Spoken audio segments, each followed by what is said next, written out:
লাল আটার রুটি আর কাঁঠাল যদি থাকে আমার কাছে এত পছন্দ হয় কি আর বলবো। আসসালামু আলাইকুম, সবাই কেমন আছেন? আশা করি ভালো আছেন। যে যেখান থেকে আমার ভিডিওটা দেখছেন সবাইকে অসংখ্য ধন্যবাদ। আর আজকে আমি যেটা হচ্ছে যে বানাবো, বুঝতেই পারছেন আজকে কিন্তু রান্নাবান্নার কোনো দিক থেকেই যাব না। আজকে শুধু হচ্ছে আমি লাল আটার রুটি, তার সাথে কাঁঠাল থাকবে। যাই হোক, আর এই যে আমি কিন্তু মেখে তারপর হচ্ছে বল বল করে নিয়েছি। আর হাতটা আমি ধুইনি, এই তাড়াহুড়োর ভিতরে আমি কিন্তু বানিয়ে নিয়েছি। যাই হোক, আর আমার কিন্তু এই রুটি বেলতে আমার একদম সুবিধা হয়, আর যেটা ময়দা ওইটা বেলতে আমার একটু কষ্টই হয়ে যায়।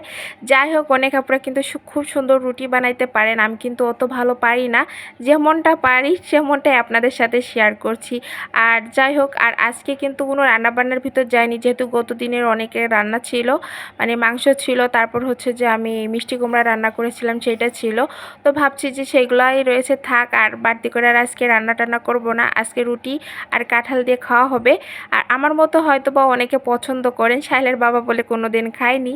তো কে আমি ভাবছি যে তুমি আমাদের অঞ্চলে থাকো, তা কোনো দিন খাওনি। যাই হোক, কথাটা শুনে আমার কেমন জানি একটা মানে অবাক হয়ে গেলাম, এই আর কি। আর এমনিতেও কাঁঠাল এমনি শুধু খেতে পছন্দ করে সাইলের বাবা, আমার মতো এরকম এটা ওটা দিয়ে খেতে পছন্দ করে না। আমি বেশিরভাগ হচ্ছে রুটির সাথে খেতে আমার অনেক ভালো লাগে। তো যাই হোক, এখানে কিন্তু আমি রুটিগুলো বেলে নিয়েছি, আর কিছু রুটি আমি ফ্রোজেন করে রেখে দেব। কারণ হচ্ছে প্রতিদিন আমি কিন্তু রুটি অত বেলতে পারি না আর অত বানাইতেও পারি না। যাই হোক, আর এই যে আমি রুটিগুলো হালকা একটু একটু হালকা একটু ছেঁকে ছেঁকে কিন্তু আমি রেখে দিব। আর এমনিতে রাখলেও কিন্তু হয় ডাবল পলিথিন দিয়ে, মানে পলিথিনের উপর পলিথিন দিয়ে ভাবে রাখলেও কিন্তু অনেক ভালো হয়, কোনো প্রকারে নষ্ট হয় না।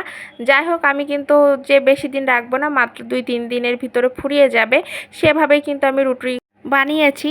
তো এই যে আমার কিন্তু আস্তে আস্তে কিন্তু রুটিগুলোও কিন্তু হচ্ছে যে হালকা হালকা করে ছেঁকে উঠিয়ে নিচ্ছি। আর সাহিলের জন্য, আমাদের জন্য কিছু রুটি এমনিতেই আমি ছেঁকে ছেঁকে মানে ছেঁকে উঠাই রাখবো, যেহেতু কাঁঠাল দিয়ে আজকে খাওয়া হবে। আজকে কিন্তু বেশি কিছু করিনি, কারণ মাঝে মধ্যে এমন খাবার দাবার খেতে কিন্তু ভালোই লাগে। আর এটা হচ্ছে যে সকালে খেয়েছিলাম, আর হচ্ছে দুপুরের খাবার কিন্তু ভাতই ছিল। দুপুরের খাবার ওইটা আপনাদের সাথে শেয়ার করিনি। যাই হোক, আর এই যে শাইলের বাবা কিন্তু কাঁঠাল চাপ উঠাচ্ছে, আর আমার একদম কাঁঠাল খেতে ভালো লাগে, হাতে উঠাইতে একদম ইচ্ছে করে না। যাই হোক, আঠা লেগে যায়। তো বিশেষ করে শাইলের বাবাই কিন্তু সবসময় কিন্তু কাঁঠাল হোক, যে কোনো জিনিসই হোক, ও বেশি কাটে। আর বেশি মানে কাঁঠাল হোক, তারপরে আম হোক, আর সব কিছু ওকে সুন্দর করে হচ্ছে কেটে কুটে সামনে পড়ে দেয়, আর আমি সেইগুলো খাই। যাই হোক, আর এই যে আমরা এখন হচ্ছে যে সাহিল, আমি সাহিলের বাবা এখন রুটি দেড় কাঁঠাল দিয়ে খাবো।